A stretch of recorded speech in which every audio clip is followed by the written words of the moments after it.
La vérité c'est que toutes les guerres ont eu lieu pour le fric, et que le petit peuple doit crever, parce que les élites en ont décidé ainsi. Vous regardez la télé-réalité tous les jours, pour tuer le temps et vous croyez que vous êtes à la page, parce que vous regardez Anderson Cooper et d'autres coquilles vides sans la moindre opinion.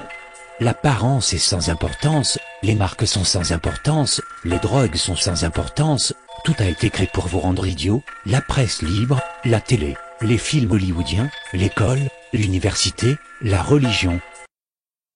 Tout ça c'est l'opium du peuple, je vais vous ouvrir les yeux, vous réveiller, vous changer. Ce gouvernement a été fondé par les riches, il aime maintenir le peuple dans le noir, dans l'ignorance, à un niveau intellectuel infantile. Il s'assure que le peuple est occupé à faire de l'argent pour survivre, qu'il s'occupe de sa famille, de sa maison, de son jardin. Ils veulent faire croire aux gens qu'ils sont libres, qu'ils ont le choix de faire ce qu'ils veulent, mais ils ne peuvent pas. Les personnes qui vous représentent sont payées pour que vous restiez dans votre bêtise, dans votre petit monde bien fermé sur lui-même. C'est quoi la politique? Que tu sois démocrate, ou que tu sois républicain, ça ne change strictement rien. Tous les gouverneurs qui y soient républicains ou démocrates ont été achetés.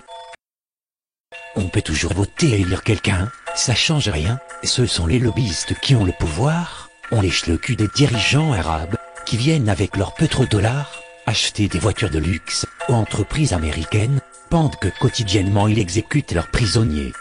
N'accordent aucun droit aux femmes, ils tuent les gays, seulement ça on s'en fout royalement par ceux qui ont le pognon. Nos grands patrons ne sont que des grands gangsters, en costume rayures, ils se foutent complètement du régime des lois, ils ont mis en place le plus sophistiqué système de sécurité intérieure de l'histoire de l'humanité. Ils ont violé les plus basiques de nos droits constitutionnels et nos libertés civiles, ils ont détourné les ministères du gouvernement en filiale de leur propre entreprise. Ils se sont emparés du système de contrôle de l'information pour saturer les zones de mensonges. Et le lavage de cerveau médiatique fonctionne à merveille. La guerre en Irak était criminelle. Saddam n'avait pas d'armes de destruction massive et n'avait rien à voir avec Al-Qaïda. Nous savons que nos amis saoudiens ont financé les attaques du 11 septembre, mais à cause de leur pétrole, nous ne faisons rien contre eux. À la place, nous avons envoyé nos soldats se faire tuer dans des pays qui n'ont rien à voir avec le terrorisme intérieur. Pourquoi Obama n'a pas fait juger le gouvernement Bush? Bush a coûté des centaines de milliards aux contribuables et a commis des crimes de guerre. Pourquoi Obama n'a entrepris aucune action en justice? Parce qu'ils sont tous les deux membres du même club. Il y a eu plus d'immigrés envoyés sous son gouvernement que sous n'importe quelle autre présidence.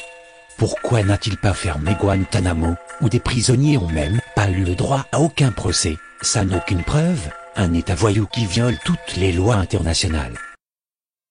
La seule solution c'est de tuer les riches,